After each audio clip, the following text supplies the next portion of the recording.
Hi loves, before we start, I want to inform everyone that the trauma-informed subliminal booster is playing in the background. The script I used is in the description as always. Let's get right into it, shall we?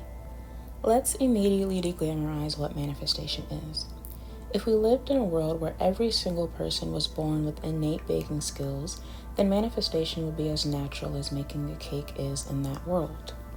If you're having trouble manifesting, then let's say you're in this cake baking world and you want to make an exact replica of the Taj Mahal in cake form.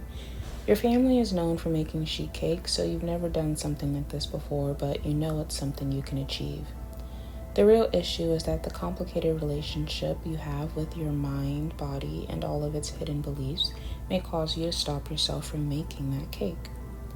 Let's say your cake baking family has never directly discouraged you from making cakes that aren't sheet cakes, but you have countless memories about them saying that sheet cakes are superior to any other cakes, and every time you made a sheet cake you received the highest praise, but that one time when you were 10 and you made a 2-tier cake, they barely acknowledged it and no one ate it.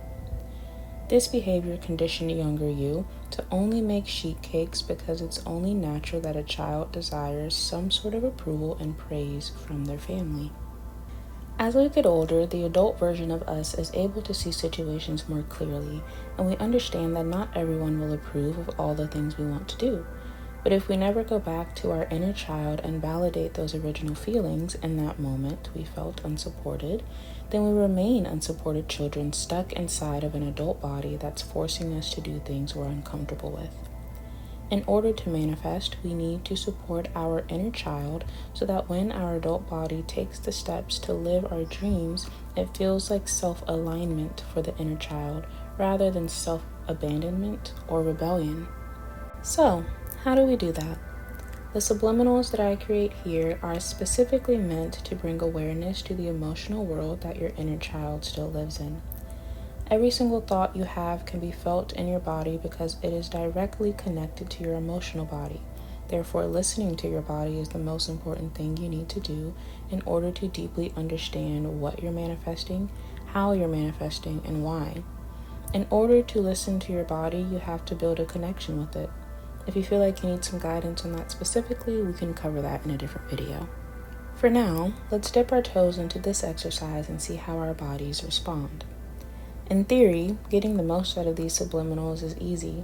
I recommend simply playing the audio and doing whatever you want to do while acknowledging any seemingly random feelings in your physical body, emotions that arise, and or memories/thoughts that flood your mind. Think of listening to subliminals as having a conversation with yourself. The subliminal is informing your entire being of who you want to be, what you want, and your being, your body, mind, and emotions, they respond. If you've been out of practice of intentionally connecting with your body for a while, then the communication between you and your body will feel more like speaking to a small child afraid of stranger danger.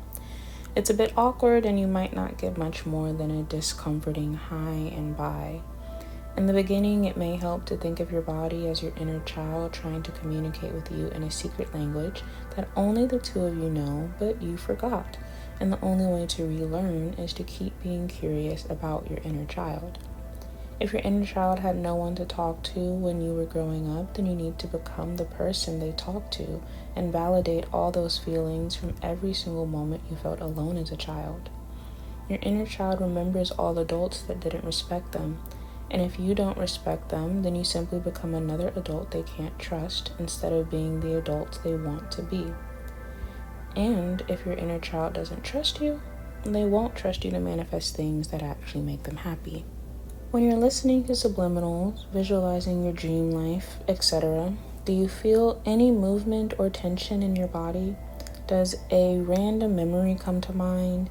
Do you feel a complicated emotion you can't describe? These are all responses from your inner child trying to bring awareness to any conditioning you received that would keep you from your manifestations.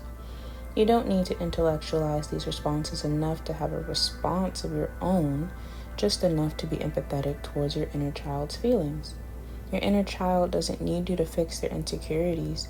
They just need you to be understanding of why they began to feel insecure in the first place. Kids don't want you to fix them. They want you to validate their experience. Listen gently. And remember, you're talking to the child version of yourself, so it may take a while before you fully understand the way they communicate. Just keep communicating and checking in, and over time, more and more will make sense to you. Everyone's situation is different, so if you have any questions, please feel free to ask in the comment section. If you've been working on manifesting something for a very long time and you can't figure out what's keeping you stuck, then I hope this gave you the light bulb moment you needed. Always remember that if you keep going, you'll find your answer. Bye for now.